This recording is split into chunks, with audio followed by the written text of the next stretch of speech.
আসসালামু আলাইকুম। আশা করি আপনারা সবাই ভালো আছেন। আমি আজকে এসেছি সেই ডেন্টোনিয়া পার্কে। কানাডার ড্যানফোর্থের পাশেই অবস্থিত ডেন্টোনিয়া পার্ক, আর এটাই হচ্ছে সেই ডেন্টোনিয়া পার্ক।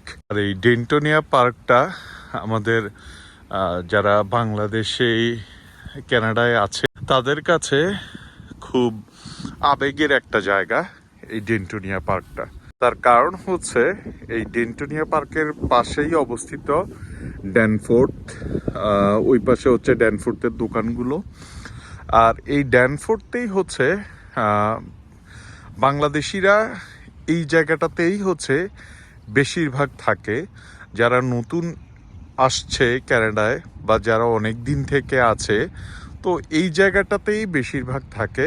তার কারণ হচ্ছে এখানে বাংলাদেশি কমিউনিটি আছে। আপনি এখানে থাকলে আপনার কাছে মনে হবে আপনি বাংলাদেশেই আছেন। আর এই ডেন্টোনিয়া পার্কটা হচ্ছে আরও একটা কারণে বাংলাদেশিদের কাছে খুব আবেগের জায়গা। তার কারণ হচ্ছে আপনারা দেখতে পাচ্ছেন এখানে একটা শহীদ মিনার আছে, শহীদ মিনার স্থাপন করা হয়েছে। সো বাংলাদেশি যারা এখানে কানাডায় আছে তারা হচ্ছে এই শহীদ মিনারে 21শে ফেব্রুয়ারি কিংবা স্বাধীনতা দিবস কিংবা বিজয় দিবসে তারা তাদের সম্মাননা প্রদর্শন করে।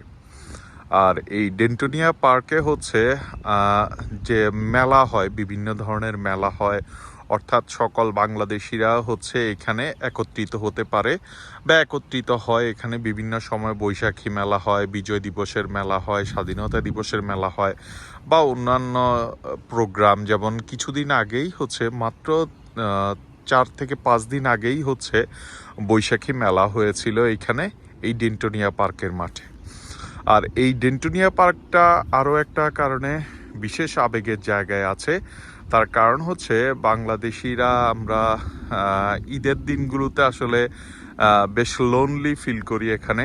তার কারণ হচ্ছে যেহেতু এইখানে ঈদ বলতে কোনো কিছু নেই, তো ঈদটা শুধুমাত্র সেই দুটো দিনই পাওয়া যায়।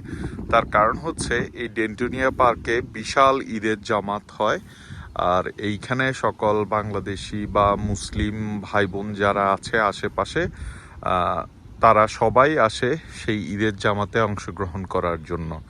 সো বিপুল সংখ্যক মুসলিম জনগণ এবং বিপুল সংখ্যক বাংলাদেশি একমাত্র এখানেই একত্রিত হয় এই ডেন্টোনিয়া পার্কে। সো এই জন্যেই হচ্ছে এই ডেন্টোনিয়া পার্কটা বিশেষ একটা আবেগের জায়গা আমাদের বাংলাদেশিদের কাছে। তো আমি আজকে আসার মূল কারণ হচ্ছে আমি অন্যান্য যখনই ডেন্টোনিয়া পার্কে আসি তখনই হচ্ছে বেশ মানুষজনের জমায়েত থাকে, মানুষজনের ভিড় থাকে। তাই ডেন্টোনিয়া পার্কটা আপনাদের কাছে সুন্দরভাবে উপস্থাপন আমার দিক থেকে আমি হয়তো করতে পারবো না।